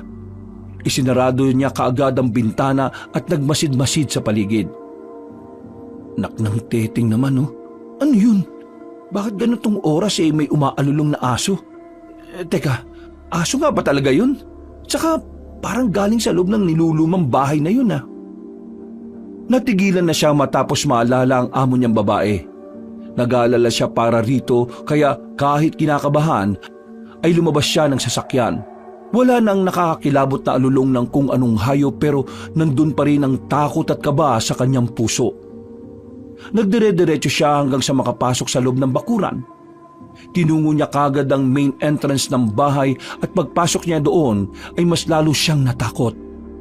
Paano ba naman kasi ay napakadilim ng loob na akala mo talaga ay parang inabandona na. Napabuntong hininga siya at napalunok habang napapasign of the cross. Naghahalo-halo na rin ang tumatakbo sa isip niya kung tutuloy pa ba siya o hindi. Ano bang klaseng bahay ito? Dito ba talaga pumasok si Madam? Nakarinig na siya ng mga ingay sa hindi kalayuan pero nakakakilabot pa rin ang bagay na yon na akala mo ay mga bumubungis-ngis na halimaw. Nang mapunta siya sa kusina, ay ganun na lang ang gulat niya nang makita sa lumang center table ang mga prutas na nabubulok at inuuod na. May kakaibang amoy at lansa rin siyang naaamoy kaya napatakip na lang siya ng ilong at nagpatuloy sa paggalugad ng lumang bahay. Hanggang sa makakita siya ng nag-aagaw na liwanag sa bandang dulo ng hagdan.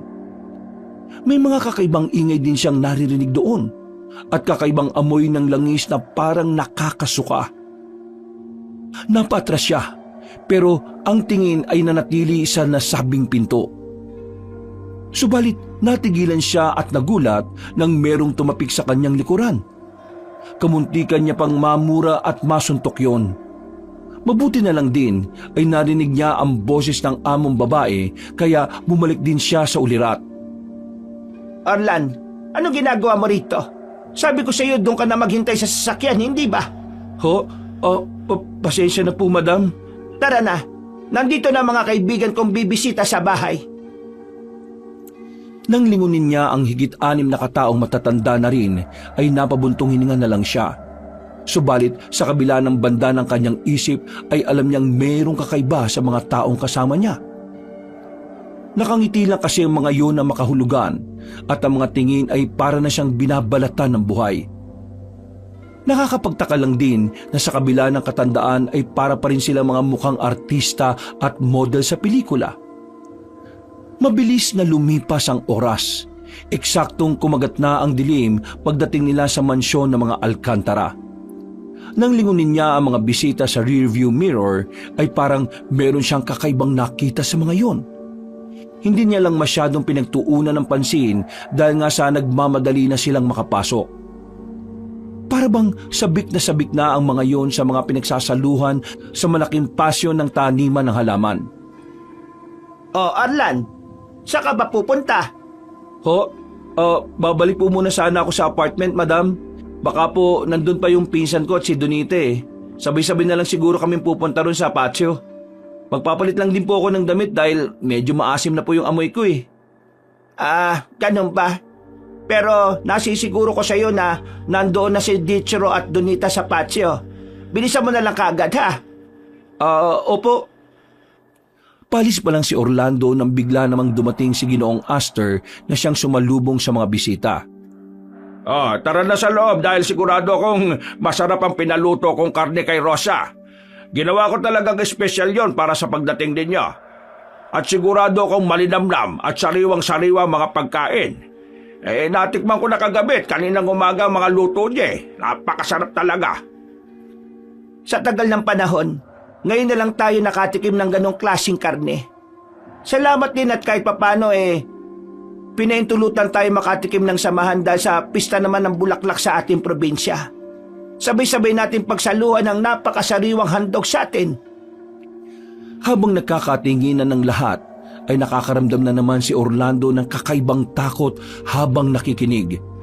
Pakiramdam niya kasi ay hindi na karne ng hayop ang pinag-uusapan ng kanyang mga amo.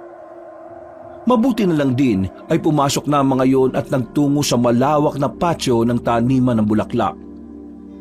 Patakbo nang bumalik si Orlando sa apartment at kaagad nagbihis dahil ayaw niya ring magpa-VIP sa mga amo. Excited man dahil ito ang unang pagkakataon niya na makakasalo sa pagdiriwang na yon, pero nandun pa rin ang kaba niya na hindi niya maintindihan. At katulad nga ng sinabi ni Ginang Medinilla, wala na nga si Dichero at Donita sa apartment. Nauna na nga mga yon sa patio kaya nagmamadali na rin siya.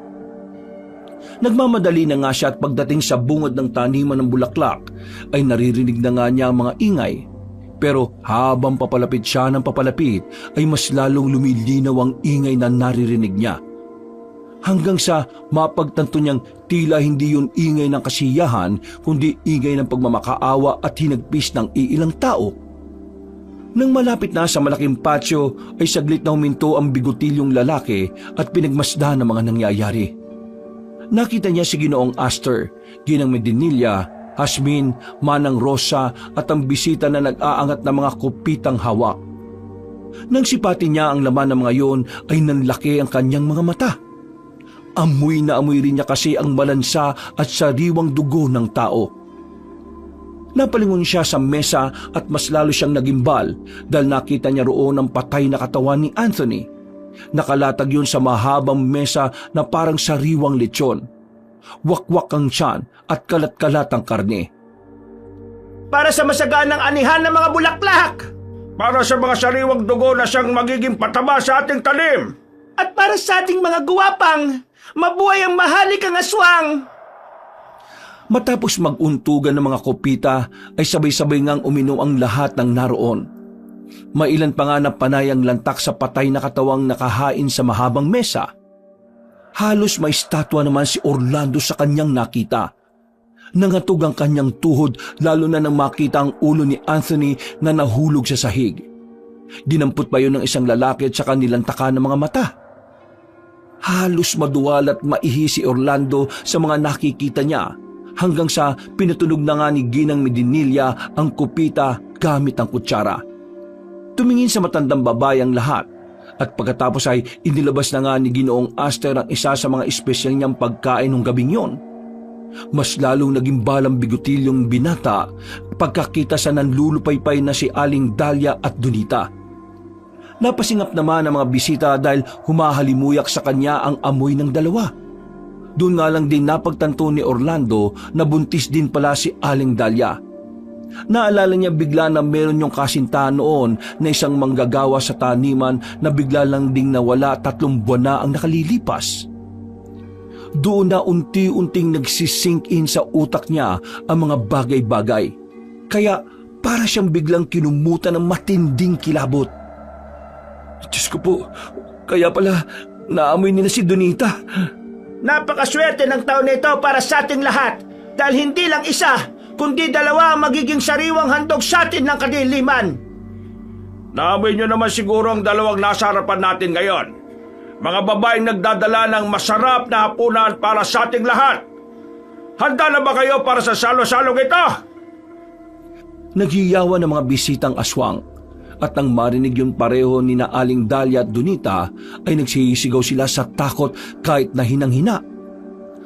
Pareho na kasing duguan ng 2 dahil natabasa na sila ng ilang parte ng karne sa bandang hita bilang patikim sa mga bisita. Bago natin pagsaluhan ang nasa hapagkainan na magandang biyaya na kadiliman, sabay-sabay muna tayong magpasalamat. Umalingaw-ngaw ang nakakakilabot na boses ng mga parang demonyo kaya mas lalong nasindak si Orlando habang nasasaksihan ng mga kaganapan. At nang matapos na nga ang guwapang ay sinimulan na nga nilang pagsuluhan ng buhay ang mga buntis.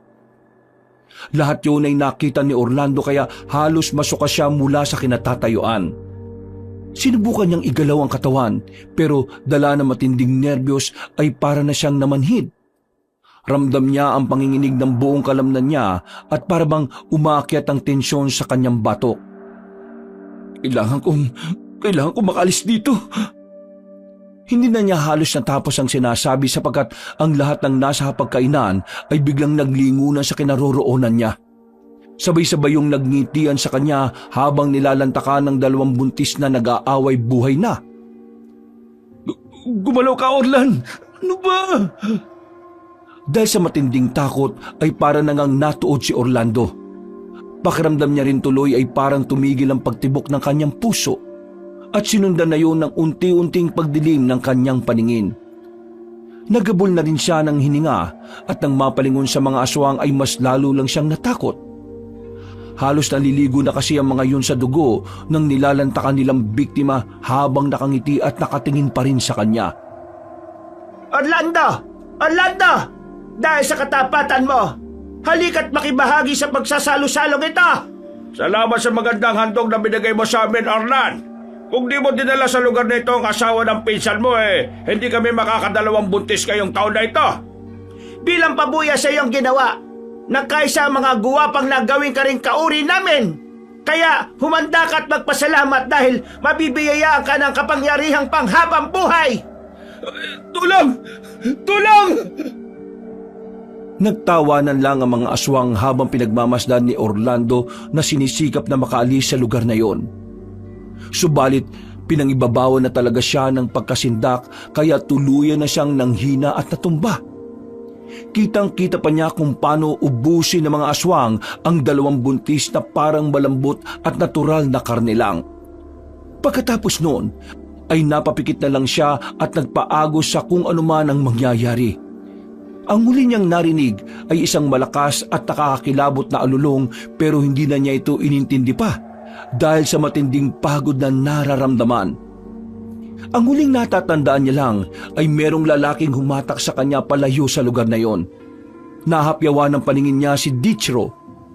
Pero dahil sa sobrang panghihina ay hindi na talaga niya kinaya. At makalipas ang ilang saglit ay bigla na lang napabalikwas ng bangon si Orlando. Matapos makarinig ng pamilyar na boses mula sa hindi kalayuan. Hindi na niya inalintana kung nasan siya dahil ang mahalaga sa kanya sa ngayon ay makaalis sa lugar na yon.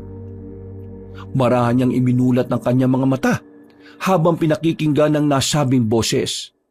Nang maging malinaw na ang lahat, ay sakalang tumatak sa kanya kung kanino ang tinig na naririnig kanina pa. Pinsan! Pinsan! Orlando! Nasaan ka ba? Dali-daling napabangon ng bigutilyong lalaki pero natigilan din siya sapagkat nananakit ang kanyang ulo. Napahawak siya rito habang marahang naglalakad papunta sa kung saan. Dichiro! Nasaan ka? Pagbukas niya ng pinto ay doon na nga niya narinig ang mga alulong at sigawan mula sa magarang bahay. Sinusundan niyo ng boses ng kanyang pinsan na tila nagmamakaawa at takot na takot. Kaya napatingin siya sa maliit na gate na dumudugtong mula sa apartment papasok sa magarang bahay. Pinsan! Orlan! Tulungan mo ako! Si Donita! Si Donita! Pinatay nila si Donita! Mga alimaw sila! Matapos marinig ang nagsusumigaw at takot na tinig ni Dichro, ay nagmadali nga si Orlando sa pagpunta sa magarang bahay. Hilong-hilo pa rin siya at lutang pero wala na nga siyang pakialam sa mga bagay-bagay. Gusto na lang talaga niya ay makaalis sa lugar na yon. Pagpasok ay dumiretso kagad siya sa dirty kitchen. Subalit hindi niya nakita roon si Dichro. Umaalingaw-ngaw lang sa labas ang nakakatakot at paulit-ulit na alulong at mga ungol ng kung anong nilalang. Nang lumabas na siya at magtungo sa garden, ay doon na nga tumambad sa kanyang paningin ang kahindik-hindik na mga halimaw. Kulubot ang mga muka, lubog ang ilong, matutulis ang tenga, matatalim ang mga ngipin, mahaba ang mga dila at matutulis sa mga kuko. Sa kabila ng nakakatakot na anyo, ay nakilala niya kaagad ang mga yun. Handa ka na bang maging kauri namin, Orlando? Pabili ka!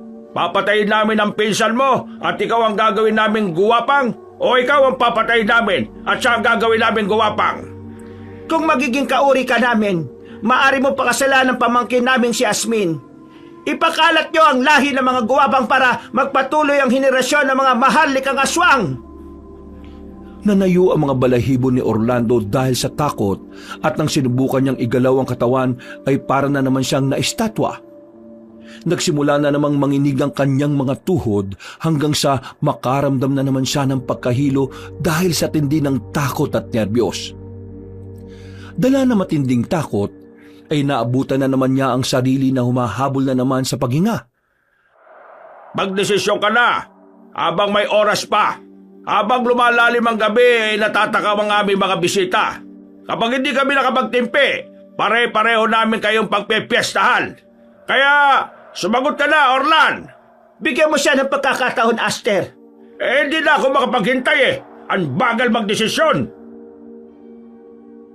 Dahil doon ay kaagad na ngang kumilos ang lalaking aswang. Hindi nila namalayan ang pagsalakay nito. Mula sa kinatatayuan ay nakita niya kung paano habulin ni Ginoong Aster si Dichro na takot na takot. Ang akala niya ay papatay na rin ang kanyang pinsan pero pinukpok lang yon sa batok hanggang sa mawala ng malay. Samantala, paglingon naman niya sa bandang kanan ay nakita niya roon si Asmin na nakangiti. Hinawakan siya ng dalagang guwapang sa magkabilang pisngi at saka hinalikan ng mariin. Pagkatapos noon ay saka siya noon sinikmuraan hanggang sa mawalan na naman siya ng malay tao. Hindi na alam ni Orlando ang mga nangyayari dahil tuluyan nang binalot ng dilim ang buo niyang pagkatao. Hindi niya rin alam kung ilang oras na siyang nakatulog pero pagdilat niya ay napasigaw kagad siya sa gitna ng kadiliman. Nasaan ako? Pinsan! Ikaw na ba yan? Nandito ka rin ba? Nasaan ba tayo? Kagad tumayo si Orlando at kabadong pinakiramdaman ng paligid na tila mamasa-masa at mabaho. Naalala niya ang amoy na to kung saan niya sinundo ang mga bisita. Hindi siya maaaring magkamali. Ganun-ganon ang amoy noon. Kahit natatakot ay sinikap niyang magpakatatag dahil gusto niyang makauwi ng buhay para sa kanyang pamilya. Ichiro, nasaan ka? Kumalma ka lang at huwag ka masyadong mag-iingay dahil baka marinig tayo ng mga aswang. Nasaan ka na? Pupunta kita. Pinsan, nandito ako. Tulungan mo ako. Ayaw ko pang mamatay, no? Gawin mo na ang gusto nila. Hayaan mo ako maging kauri nila para hindi ako mamatay. Anong pinagsasabi mo, Dichiro? Huwag ka na nga magmaang-maangan, pinsan. Narinig ko yung deal sa'yo ng mga aswang na yon. Ikaw ang pinagdidesisyon nila kung mabubuhay ako o hindi. Kaya parang awa mo na. Magsakripisyo ka na para makalis ako dito. Napabuntong hininga na lang ang bigotilyong lalaki dahil hindi niya sukat akalain na ganun pala talagang makasarili ang kanyang pinsan. Pero sa kabilang banda, ayaw niya rin naman talaga na mamatay ito. Pero ayaw rin niyang mamatay sa ganung paraan. Wala na munang nagsalita sa kanila. At dahil sa dilim ng paligid at walang makitang kahit na ano, kaya naman habang naghahanap at nangangapa sa dilim, biglang nadapa si Orlando matapos makatapak ng kung anong bagay na medyo matigas. Nang ma-realize niyang buto ng tao ang pinagtisuran niya, ay muntik na siyang mapasigaw. Mabuti na lang ay kaagad niyang natutup ang bibig. Kaya pala ganun na lang ang amoy ng lugar sapagkat doon marahil itinatapon ng kanyang mga amo ang natitirang bahagi sa katawan ng kanilang biktima. Orlan, ano na? Hanggang dito ba naman magiging makasarili ka ba? Namatayan na ako ng mahal sa buhay. Bakit kasi dinabay mo pa kami rito sa gulong pinasok mo sa mga halimaw mong amo Hoy, naririnig mo ba sarili mo, Dichiro? Ako nang damay sa inyo? Sino ba nagsabi na puntahan niyo ako dito, ha? Ikaw nagpumilit na isalta ang sarili mo wala ka talagang kwentang tao no? Pare-pareho lang kayo. Sana, ikaw na lang namatay at hindi si Donita. Dichiro, pwede ba tumahimik ka na lang? Bakit ako tatahimik Pinatay na nila si Donita. Tulong! Tulong! Sa muling pagsigaw nga ni Dichiro ay alam na ni Orlando na hindi na maganda ang nangyari. Kaya naman kahit takot na takot ay sinikap niyang manahimik habang hinahanap ang daan sa madilim. Hanggang sa marinig at maramdaman na lang niya na may kung anong bagay na bumagsak sa kanyang harapan. May nagtalsikang dugo sa kanyang mukha pati katawan. At nang maamoy niya ito ay bigla siyang napaupo habang napapaatras. Maya-maya ay isang mabigat na yabag ang kanyang narinig. Hindi siya kumibo at pinilit niyang pigilan ng paghinga, kaya lang ay naramdaman na niya ang paghawak noon sa kanyang likuran. Parang awa mo na! Huwag mo akong papatayin! Orlan, huwag ka matakot. Si Jasmine to. Maniwala ka sa akin. Wala talaga kaming balak na patayin ka. Makinig ka sa akin. Makinig ka sa sasabihin ko. Anong ibig mo sabihin? Pinauwi talaga ako sa probinsya ni Tia Medinilla para sa isang misyon. Yun nga ay ang isalba ka sa mangyayari sa pista ng mga bulaklak. Ano? Wala akong maintindihan. Pasensya na, yun talaga ang plano. Gusto kong iligtas ni Tia, pero dumating ang pinsan mo at ang asawa niyang buntis, kaya nagkaganito. Pero bakit mo pinatay ang pinsan ko? Hindi ako nakapagpigil sa lahat ng mga narinig ko. Sa kabila na kabuti ang ginawa mo sa kanya, ganun lang ang gagawin niya sa'yo. Pero hindi na mahalaga yon. Makinig ka, katulad ng plano, itatakas kita rito. Hindi totoo yung mga sinabi ni Tia Medinilla. Sinabi niya lang yung para mapigilang isama ka sa pagpatay sa mga nasa mansyon. Pero bakit ako niligtas ni Madam? Sa dami ng mga naging tauhan niya, Ikaw lang daw ang nakitaan niya ng totoong kabutihang loob. Malaki ang pagmamahal mo sa pamilya mo at sa mga mahal mo sa buhay. Kaya nakonsensya ang tiya na isama ka sa mga ihahandog sa pista. Orlan, tara na, magmadali na tayo. Ilang saglit na lang at magpupunta na sila rito. At kapag naabutan nilang buhay ka, gagawin ka nilang kauri namin katulad ng napagkasunduan. Kapag hindi ka pumayag, papatayin ka ng mga aswang naguwapang. At kapag nangyari yon, hindi na namin yun kayang pigilan ni Tia Medinilla. Lalo na kapag si Tio Aster na ang nagdesisyon. Kaya tayo na. Naiiyak man dahil sa nangyaring pagkamatay ni Dichro ay wala na ring nagawa si Orlan. Kahit nangihina ay pinilit niya ang sarili na makaalis sa lugar na yon. Sa tulong na rin ni Jasmine, kahit papaano ay naging madali ang lahat. Gamit ang van na palagi niyang minamaneho ay lumayo na nga kaagad sila sa lugar na yon. Hanggang sa bago sumikat ang araw ay narating nila ang seaport. Nang pababa na ng sasakyan si Orlando ay saglit siyang pinigilan ng dalaga at saka hinagka na mariin. Nagulat naman siya dahil yun ang ikalawang pagkakataon na mahalikan siya ng babae. Kunin mo yung bag na nasa tabi mo. Dalhin mo yan at siguraduhin mong huwag mong iwawala. Ha? Ano to? Buksan mo. Nalula ang binatilyong lalaki pagkakita sa sandamakmak na pera. Kaya nanlalaki ang mga mata niyang napatingin kay Jasmine. Babaon sa'yo yan ni Tia Medinilla. Yan lang ang naisip niyang paraan para makabawi sa lahat ng nangyari. Magmadali ka na. 6:00 na ng umaga, aalis ang unang barko. Hindi ka na dapat maabutan ng sikat ng araw sa lugar na ito. Salamat pakisabi na rin kay Madam. Makakarating. Sana hindi na tayo makita ulit. Huwag na huwag ka nang babalik sa lugar na ito. May isa pa sana akong request bago magpaalam eh. Ano yun? Pagkarinig ni Jasmine sa request ni Orlando ay kaagad niyang hinagka ng binata at nangyari na nga ang dapat mangyari. Nakalipas ang ilang sandali. Bago mag-6:30 ng umaga ay nakasakay na nga ng barko ang bigotilyong lalaki na may ngiti sa labi. Sa unang pagkakataon kasi ay nakipagtalik na rin siya sa isang babae pero hindi niya sukat akalain na sa isang uri pa ng aswang. Makalipas ang ilang linggo, pag-uwi niya ng bahay ay itinabi niya kagad ang perang dala. Ginamit niya yon sa pagninegosyo hanggang sa unti-unti silang nakaangat sa buhay.